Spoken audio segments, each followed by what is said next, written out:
মুম্বাই কি লড়াই না করে আরসিবির সাথে ম্যাচটা হেরেছে?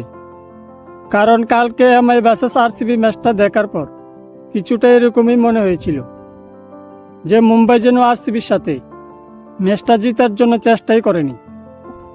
কালকের ম্যাচে শুধু হার্দিক পান্ডিয়া আর রাদারফোর্ড ছাড়া যেন কেউই চেষ্টা করেনি ম্যাচটা জেতার জন্য।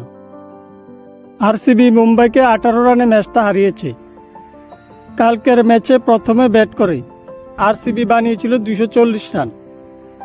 241 রানের লক্ষ্য নিয়ে মুম্বাই যখন ব্যাটিং করতে নামে তখন 222 রানে শেষ হয়ে যায় মুম্বাইয়ের ইনিংস। আরসিবি 5 বারের চ্যাম্পিয়ন মুম্বাইকে গত 8 ম্যাচের মধ্যে 6 ম্যাচে হারিয়েছে। আরসিবি আর এমআইয়ের মধ্যে একসময় যে রাইভেলারিটা ছিল, এখন মনে হচ্ছে যে সেই রাইভেলারিটা আর নেই। মুম্বাই ভার্সেস আরসিবি ম্যাচ দেখার পর ফ্যানদের মনে শুধু একটাই প্রশ্ন, যে মুম্বাই কি লড়াই করে হেরেছিল?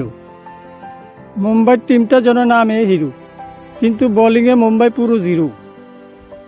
কারণ যদি মুম্বাইয়ের ব্যাটিংয়ে দেখা হয় তাহলে Quinton de Kock, Ryan Rickelton, Rohit শর্মার মতো ওপেনার, তিলক বর্মার মতো ইন্ডিয়ান প্লেয়ার, সূর্যকুমার যাদব আর হার্দিক পান্ডিয়ার মতো প্লেয়াররাও রয়েছে।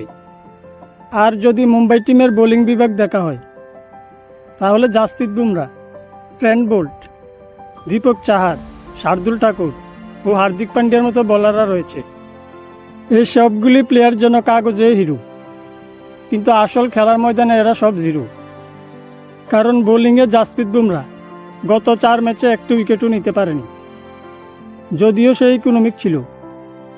কিন্তু কোনো বোলার যদি উইকেট না নিতে পারে, শুধু ইকোনমি দিয়ে ম্যাচ জিতা যায় না। আর যদি আরসিবির ব্যাটিংয়ের কথা বলা হয় তাহলে টিম ডেভিড দেখিয়েছে ব্যাটিং কীভাবে করতে হয়। যে টিম ডেভিড একসময় মুম্বাইয়ের টিমে ছিল, রজত পাটিদার, ফিল সল্ট, এরা দেখিয়েছে ব্যাটিং কীভাবে করতে হয়।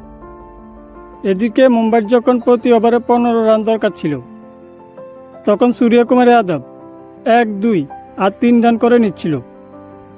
কারণ যখন কোনো টিমকে 241 রান তাড়া করতে হয়, তখন এরকম ব্যাটিংয়ে 241 রান তাড়া করা সম্ভব নয়, যেরকম ব্যাটিং আজ সূর্যকুমার যাদব করছিল। রিয়ান রিকেলটন শুরুটা ভালো করেছিল।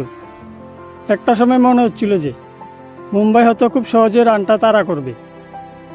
তারপর পাওয়ার প্লের পরে রিকেলটনের ব্যাট থেকেও যেন রান আসছিল না। এই 18 রানের হারের জন্য পরবর্তী সময়ে মুম্বাইকে অনেক ঝামেলায় পড়তে হবে।